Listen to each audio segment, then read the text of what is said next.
தேவாய தஸ்மை நமஹ. ஓம். அனைவருக்கும் என்னுடைய வணக்கங்கள். பகவத்கீதையினுடைய 6வது அத்தியாயமான தியான யோகத்தை நாம் பார்த்து வருகின்றோம். இந்த தியான யோகத்தில் பகவான் கிருஷ்ணர் அர்ஜுனனுடைய கேள்விக்கு பதில் கூறுகின்றார். அர்ஜுனுடைய கேள்வி என்ன என்றால், ஆத்ம ஞானத்தை அடைந்து அல்லது எல்லோரிடத்திலும் சமமாக பாவிக்கின்ற மனப்பான்மையானது வருமா? அதாவது இறைவனை வணங்குதல் மட்டும் முக்கியமல்லை, இறைவனே தன் சொரூபமாக இருக்கின்றார். நானே இறை சொரூபமாக இருக்கின்றேன். தன்னையே இறைவனிடத்தில் காணுதல் அல்லது இறைவனிடத்தில் தன்னை காணுதல் அல்லது எல்லோரிடத்திலும் இறைவனை காணுதல் என்று பகவான் கூறினார். அர்ஜுனனுக்கு கேள்வி, இதை முடியுமா என்பது கேள்வி. கண்டிப்பாக முடியும். ஏன் அர்ஜுனன் கேட்கின்றான் கேள்வி என்றால், மனமானது இயற்கையாகவே சஞ்சலப்படக்கூடியது, பலவந்தமாக இழுத்து செல்லப்படுகின்றது. ஆத்ம தியானத்தை தவிர மற்ற விஷயங்களில் மனமானது இழுக்கின்றது. அப்படிப்பட்ட மனதை நாம் எப்படி அடக்கி ஆத்ம ஞானத்தில் அல்லது சாதனைகளில் ஈடுபடுத்த முடியுமா என்ப அர்ஜுனுடைய கேள்வி. பகவானுடைய பதில், முடியும், படிப்படியாக முடியும். இதே பகவானுடைய பதில். அதே தொடர்ந்து சாதனைகளை செய்வதன் மூலம், தொடர்ந்து ஒரு எண்ணங்களை எண்ணி அதே எண்ணத்தை நினைத்து தியானம் செய்வதன் மூலமாகவும், இந்த உலகத்தினுடைய உண்மை தன்மையையும் புரிந்து கொள்வதன் மூலமாகவும், உலகம் என்பது மித்யா, மாயை என்று புரிந்து கொள்வதன் மூலமாகவும் கண்டிப்பாக நாம் அந்த மனநிலையை அடையலாம் என்று பகவான் கூறி, மீண்டும் அர்ஜுனுடைய கேள்வி, இப்படி நீங்கள் சொல்கிறபடி முயற்சி செய்து கொண்டிருப்பவனுக்கு, அதாவது ஆத்ம சம்ஸ்தம் மன கிருத்வா என்று அர்ஜுனனுக்கு பகவான் உபதேசத்தை செய்தார். ஆத்ம ஞானத்திலேயே நீ நிலை பெற்று இரு, உண்மையிலேயே நீ நிலை பெற்று இரு, உலகத்தில் நீ நிலை பெற்று இராதே, உலகத்துக்கும் அப்பாற்பட்ட அந்த ஒரு தத்துவத்தில் நீ நிலை பெற்று இருக்க வேண்டும் என்று பகவான் கூறுகின்றார். அப்படி நிலை பெற்ற முயற்சியை உடையவன், திருக்குறளில் சொன்ன மாதிரி முயற்சி உடையார் இகழ்ச்சி அடையார் அப்படின்பாங்க.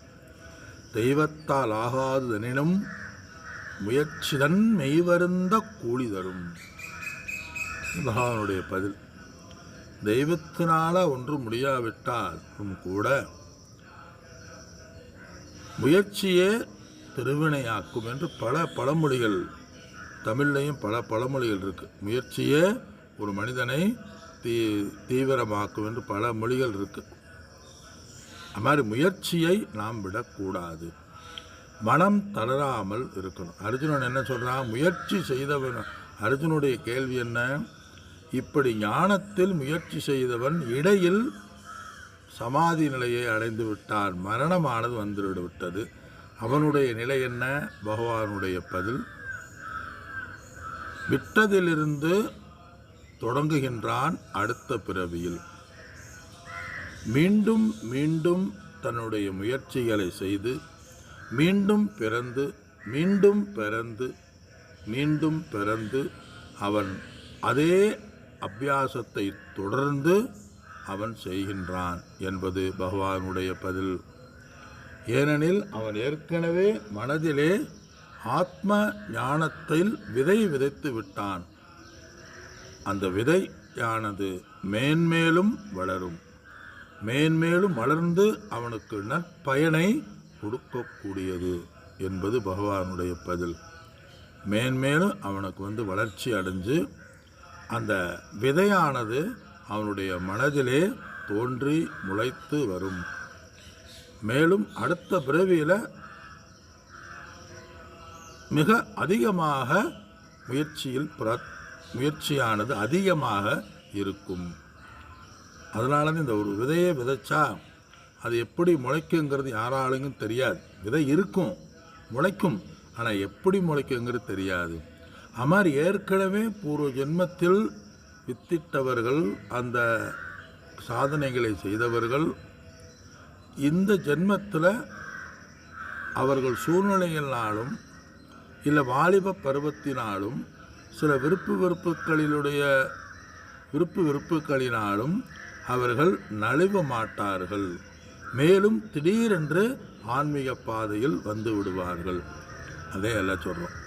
பிறந்ததிலிருந்தே நம்ம பூஜை, பஜனை, இறை வழிபாடு, இறை சிந்தனை, நமஸ்காரம் செய்தல், பிரார்த்தனை செய்தல், சத்சங்கத்தில் ஈடுபடுதல், அப்படியே மெதுவாக என்ன பண்ணுவாங்க, வேதாந்தத்துக்கு வந்து விடுவார்கள். வந்திருப்போம். எல்லாருடைய வாழ்க்கையிலையும் பார்த்திங்கன்னா ஆரம்ப காலங்களில் ஒரு பூஜை, பஜனை அப்படின்னு போவாங்க. அதுக்கப்புறம் அவங்க பூர்வ ஜென்ம வினையின் விளைவாக அவங்கள அறியாமலே யவசக அப்படின்னு பகவான் யூஸ் பண்ண போகிறார். முயற்சியின்றி ஆத்ம சாதனையில் அவர்கள் ஈடுபடுவார்கள். முயற்சியின்றி இந்த ஆத்ம சாதனையில் அவர்கள் தன்வசமின்றி அவர்களை எடுத்து செல்லும். இப்போ ஏன் நீங்கள் வேதாந்த கிளாஸ்க்கு வந்தீங்க, ஏன் ஆன்மீகத்தில் இறங்குறேன்னு யாராலும் சொல்ல முடியாது. அப்போ இப்போ தெய்வபக்தி இருக்கிறவர்கள்லாம் யாருன்னா, அடுத்து சாஸ்திரம் படிப்புக்கு முயற்சி செய்து கொண்டு இருப்பவர்கள். இந்த பிறவியில் சாஸ்திரத்துக்கு வந்தவர்கள் சென்ற பிறவியில் முயற்சியை தொடங்கியவர்கள், சாஸ்திர படிப்பை தொடங்கியவர்கள். சாஸ்திர படிப்பே இல்லாமல் பக்தி, பஜனை இதிலெல்லாம் நிறையா இருக்காங்களே அப்படின்னா, அவர்கள் போன பிறவியில் பக்தி பஜனை பண்ணியவர்கள் இந்த பிறவியிலும் அதிலிருந்து தொடர்வார்கள். அப்போ அடுத்த பிறவியில் வேதாந்தம் படிக்கிறதுக்கு வருவார்கள். அப்போ இந்த பிறவியில் வேதாந்தம் படிக்கிறதுக்கு வந்துட்டவங்க போன பிறவியில் தொடங்கியவர்கள். எத்தனையோ பிறவிகளில் செய்த புண்ணியத்தின் விளைவாக ஒருவன் குருவை அடைந்து நிறைநிலையை, பூர்ணத்துவத்தை அடைகிறான் என்று ஒரு உபனிஷத்து சொல்லும். எவ்வளவோ பிறவிகளில் அவன் நிறைநிலையை அடைகிறான் என்று உபனிஷத்து சொல்லும். அதே இந்த இடத்த சொல்கிறார். நானாக சொல்லலை, சாஸ்திரங்கள் சொல்லியிருக்கிறது அப்படின்னு சொல்கிறார். இனி ஒரு விஷயம், இப்போ சாஸ்திரங்கள் சொல்லுதுன்னா சாஸ்திரத்துக்கு எதற்கு நம்ம அதிகமாக முக்கியத்துவம் கொடுக்கணும், வேதத்துக்கு எதுக்கு நம்ம அதிகமாக முக்கியத்துவம் கொடுக்கணும் அப்படின்னு சொன்னால், நம்ம சாஸ்திராயுசம் இல்லை. எப்படி காந்தியிசம், ரமணாயுசம் சொல்லுவாங்க, அது மாதிரி நம்ம சாஸ்திரக்கு எதுக்கு முக்கியத்துவம் கொடுக்கணும், ஒரு குறிப்பிட்ட சாரார் பின்பற்றுவதல்ல, எல்லாத்தையும் விட்டவங்க படிக்கிறவங்க அல்ல, புரியாத ஒன்று இல்லை. ஏன் நம்ம சாஸ்திரத்துக்கு அதிகமாக முக்கியத்துவம் கொடுக்குறோம்னு சொன்னால், சாஸ்திரம் நித்தியாக பூர்ணமானவர்கள், நிலை பெற்றவர்கள்னு சொல்லுது. சாஸ்திரம் சொல்கிறதுனால நம்ம அதை ஏற்றுக்கிறது இல்லை. சாஸ்திரத்தை ஏன் நம்ம ஏற்றுக்கிறோம், நம்முடைய உண்மை ஸ்வரூபத்தை, நம்முடைய உண்மை நிலையை நமக்கு போதிக்கின்றது. அதனால சாஸ்திரத்துக்கு நம்பிக்கை வைக்கிறோம். இப்போ ஸ்ரத்தாவான் லபதே ஞானம்னா, சாஸ்திரத்தின் மீதும் குருவின் மீதும் நம்பிக்கை வைத்தவர்கள் மோட்சத்தை அடைகிறார்கள். அப்போ நம்பிக்கை, சாஸ்திரத்து மீது ஏன் நம்பிக்கை வைக்கிறோம், தன்னை பற்றிய, என்னை பற்றிய உண்மையை எடுத்து கூறுகின்றது. அதே சாஸ்திரத்துக்கு நம்பிக்கை. அதனால் நம்ம சாஸ்திரத்தை குருட்டுத்தனமான நம்பிக்கை நம்ம சாஸ்திரத்தை வைக்கலை. குருட்டுத்தனமாக நம்ம சாஸ்திரத்துக்கு நம்பிக்கை வைக்கலை. ஏன் சாஸ்திரத்தின் மீது ஏன் நம்பிக்கை வைக்கிறோம், நம்மை பற்றி கூறுகின்றது, நமக்கு போதனைகளை செய்கிறது நீ யார்? உடல் மனம் என்று நீ நினைக்காதே, நீ ஆத்மஸ்வரூபி என்று நமக்கு அறியாமையை அகற்றுகின்றது. நமக்கு அறியாமையை அகற்றி நம் உண்மைத்தன்மையை புரிய வைக்கின்றது. அதனால நம்ம சாஸ்திரம் ஃபாலோ பண்ணுங்கிறோம். எல்லாமே இதுக்கு நான் சாஸ்திரம் புரியாது, ஃபாலோ பண்ண தேவையில்லை அப்படின்னு சொல்லிடக்கூடாது. ஏன்னா சில பேர் சாஸ்திரம் வேதாந்தம் வேண்டாம், தேவையில்லை மாதிரி இப்போ சொல்லுவார்கள். வேதாந்தம் எதுக்கு படிக்கிறோன்னா வேதாந்த குரூப் இல்லை. நம்ம இப்போ நிறையா அங்கங்கே குரூப் உருவாகிறாங்கல்ல, அந்த மாதிரி குரூப் இல்லை. நம்ம குரூப்பு நம்ம கடை தேர்றதுக்கு, நம்ம சம்சாரத்திலிருந்து விடுபடுவதற்கு சாஸ்திரங்கள் உண்மை தன்மையை உபதேசிக்கின்றன ஒழிய. ஏன்னா இன்றைக்கி குரு பூர்ணிமா, இந்த சாஸ்திரத்தை போதிக்கின்ற குருமாரனுடைய விழா குரு பூர்ணிமா. குருமாருடைய விழாவாக இது அமைகின்றது. அதனால் இன்றைக்கி அது சொல்ல போகிறனால, அதனால் அந்த சாஸ்திரத்தில் என்ன சொல்லி இருக்கின்றதோ, நான் என்ன சொல்ல வர்றேன், அதனுடைய சாரம் எளிதாக போற்றப்பட்டதான் பகவத்கீதை. பகவத்கீதையை நம்ம ஏற்றுக்கொள்ளும். பகவத்கீதை நம்ம குரூப் இல்லை. பகவத்கீதை சொல்கிறதுனால நம்ம பகவத்கீதை ஏற்கலை. பகவத்கீதையானது நம்முடைய உண்மை தன்மையை, நமக்கு ஞானத்தை போதிக்கின்றது.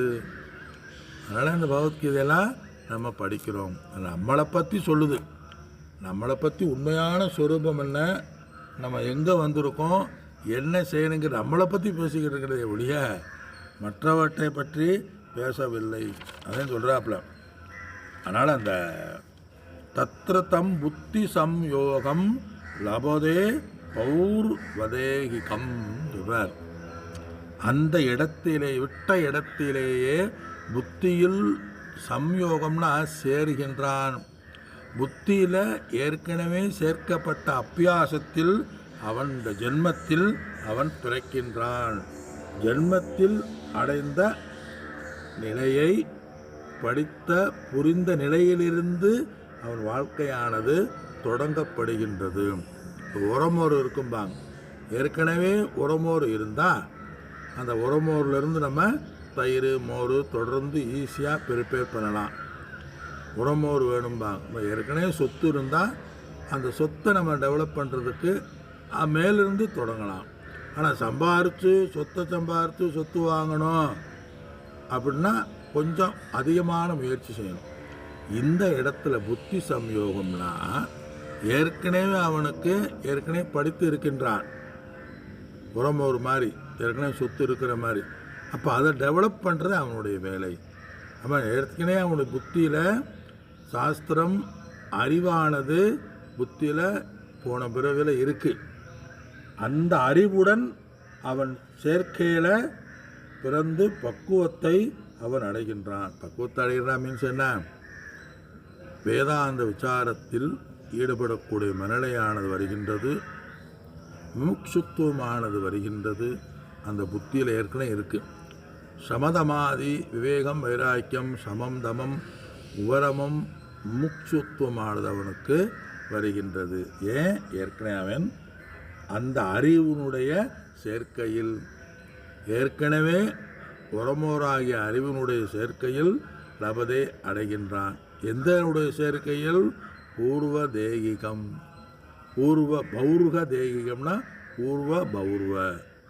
பூர்வ ஜென்மத்தினுடைய அனுபவங்களில், பூர்வ ஜென்ம தேகத்தில் அர்த்தம். தேகிகம்ங்கிறாங்க. போன பிறவியில் தேகத்திலுடைய செய்த சாதனைகளிலிருந்து இந்த பிறவியில் அவன் தததோ பூயகன மீண்டும் ததக அதிலிருந்து முயற்சியை தொடங்குகின்றான். இப்போ ஒரு 10,000 வச்சுருந்தோம்னு சொன்னால் அந்த 10,000த்திலிருந்து தொடங்குறது ஈஸி. அதே ஏற்கனவே 10,000 இல்லைன்னா அது திருப்பி அந்த 10,000த்தை நம்ம சேமிக்கணும். அதே அந்த இடத்துல சொல்கிறார். சம்சித்தௌ குருநந்தன. தொடர்ந்து அவன் பல பிறவிகளில் செய்து இந்த இடத்துல மீண்டும் தொடங்குகின்றான்னு எடுக்கலாம். இல்லை அடுத்ததில் சுலோகத்தில் சொல்கிறாரு, மீண்டும் மீண்டும் பிறவி எடுத்து விடாமல் பிறவி எடுத்து விடாமல் முயற்சி செய்து சம்சித்தின்னு அந்த இடத்துல அவன் மோட்சத்தை அதிலிருந்து முயற்சி செய்து சித்தியை அடைகின்றான். அதாவது விட்டதிலிருந்து முயற்சி செய்து மோட்சத்தை அடைகின்றான். அது சம்சித்தம்னா என்னது? அவன் மோட்சத்தை அவன் அடைகின்றான், சித்தியை அவன் அடைகின்றான், அல்லது நிறைநிலையை அவன் அடைகின்றான். அது அந்த ஸ்லோகத்துடைய சாரம். யோகத்தில் ஸ்திதியை அடைகின்றான் அர்த்தம். யோகத்தில் ஸ்திதியை சம்சித்தவ் நன்கு ஸ்திதியை அடைகின்றான், நன்றாக அடைகின்றான். எதில்? யோகத்தில். எந்த யோகத்தில்? ஞான யோகத்தில் மீண்டும் மீண்டும் பிறந்து கர்மயோகத்தை செய்து மீண்டும் உபாசனையில் குயிக்காக பண்ணுறான். டக்குன்னு பண்ணிடுறான். வருஷம் முழுவதும் கர்மயோகம் பண்ண மாட்டான். பிறந்ததுலேருந்து கர்மயோகமே உடல்ல பூஜை பஜனைன்னே இருக்க மாட்டான். சும்மா தியானம் ஜபம்னே இருக்க மாட்டான். என்ன டக்குன்னு முடிச்சுட்டு டக்குன்னு ஞான யோகத்துக்கு வந்துடுவான். அதே அந்த இடத்துல பூயக சம்சித்தவுங்கிற அர்த்தம் குறிக்குது. நிறைநிலையை தியானத்தில், ஆத்ம தியானத்தில் அவன் ஈடுபடுகின்றான் சொல்றார். எல்லாமே பார்த்தீங்கன்னா நம்முடைய பூர்வ ஜென்மம்தான் காரணம். பூர்வ ஜென்மத்தினுடைய விளைவுதான் நமக்கு காரணம். பூர்வ ஜென்மத்தில் நம்ம எப்படி இருக்கோமோ அதே. அதனால் இந்த நேரத்தில் இந்த குரு பூர்ணிமாவில் இந்த ஸ்லோகத்தினுடைய அதே 43வது ஸ்லோகம் முடிந்தது. மீண்டும் அதே இதையும் சொல்கிறார். பூர்வ அபியாசேன தேனைவ கிரிக்கிறது. பூர்வ ஜென்மத்தினுடைய விளைவாக அவன் மோட்சத்தை அடைகின்றான் என்று பகவான் அடுத்த ஸ்லோகத்தில் சொல்லி, அதற்கு அடுத்தும் அதனால் ஏ அர்ஜுனா நீ யோகி பவ அப்படிங்கிறார். சம்சித்தவ் யோகி, நீ யோகத்தை அடைவாய். யோகத்தில் நீ வேதாந்த விசாரத்தில், ஆத்ம ஞான விசாரத்தில் நீ ஈடுபடு. தபம் செய்பவர்களை காட்டிலும் ஆத்ம ஞானத்தில் ஈடுபடுபவர்கள் ஞானிகள், யோகிகள், உயர்ந்தவர்கள். ஆகையினால நீ யோகியாவாய் அர்ஜுனா என்று அடுத்ததில் முடிப்பார். நம்ம அடுத்த மீண்டும் தொடருவோம். அனைவருக்கும் என்னுடைய குரு பூர்ணிமா நல்வாழ்த்துக்கள். சாஸ்திர விஷயங்களை தொடர்ந்து பகவத்கீதையை கேட்டுக்கிட்டு வர்றீங்க. அவர்களால் வேதாந்தம்